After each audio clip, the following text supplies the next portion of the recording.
For himself, Colt was at last in sight of his dream, a mass market for his guns. The army ordered another 1,000 repeating pistols, and Colt abandoned Whitneyville. Amid much bad blood over the proprietary rights in gauges, patterns and tools, and his poaching of 2 German gunsmiths, Colt took the equipment to his hometown of Hartford to set up his own interim workshop with $5,000 borrowed from a banker uncle and credit from a few other Hartford businessmen. Colt went into overdrive. He extracted pleasing pith from any testimonial he could get, something he had learned from perusing advertisements for patent medicine. He wooed powerful politicians with beautifully engraved sets of pistols. He assiduously cultivated the newspapers. It was just as well. A gun he sent to Senator and former General Thomas Rusk burst during a demonstration before military officials. Colt blamed the military testers. Rusk calmly asked for another, and the press was benign. The Colt Walker revolver did in fact prove to have deficiencies, and the Army Ordnance Board was on his case. Colt redesigned it in early 1848, shortening the cylinders by ½ an inch, so they would not take so much powder, and cutting the long barrel to 7½ inches, on the advice of the detested Ordnance Board.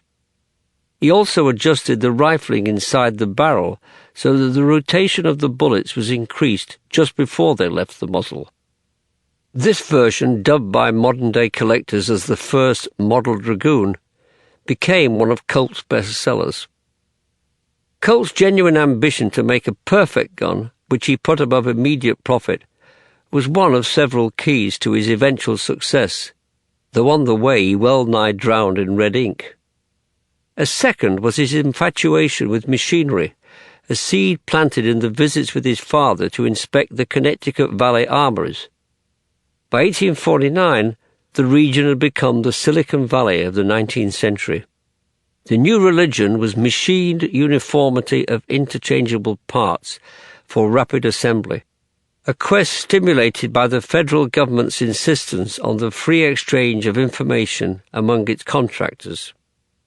The American system, as it came to be known, was crucial to America's emergence as an industrial power, and gun-making was in the vanguard of the movement.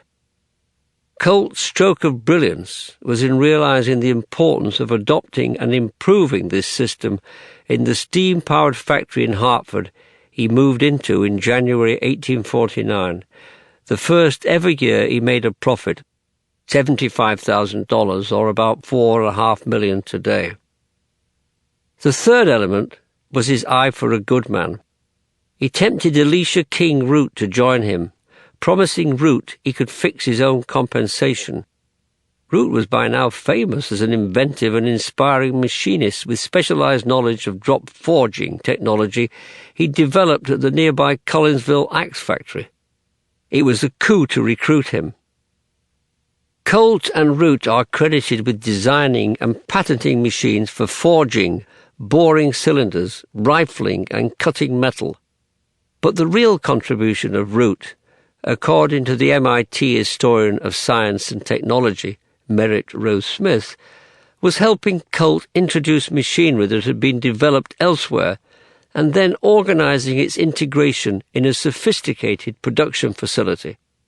Together, Root and Colt got to the point where 80% of the work could be done by machine, with hand filing for final fitting by skilled workers with precision gauge systems. The machines were expensive, and the whole operation would have fallen apart if Colt had not been able to find thousands and then hundreds of thousands of orders. He was operating just about the first factory in America to achieve volume production with precision machinery and gauges. Competitors and enemies who had never heard of the concept of economies of scale thought Colt must be cheating or heading for bankruptcy when he lowered unit prices on big orders. Of course he wasn't. This Hartford Sam Colt, blessed by luck and Mars, was no longer the reckless spendthrift of Patterson. Like Henry Ford, he was continually pushed to lower the costs of his revolvers and repeating long arms through innovations in production and through obsessive monitoring of expenditures in raw materials and labour.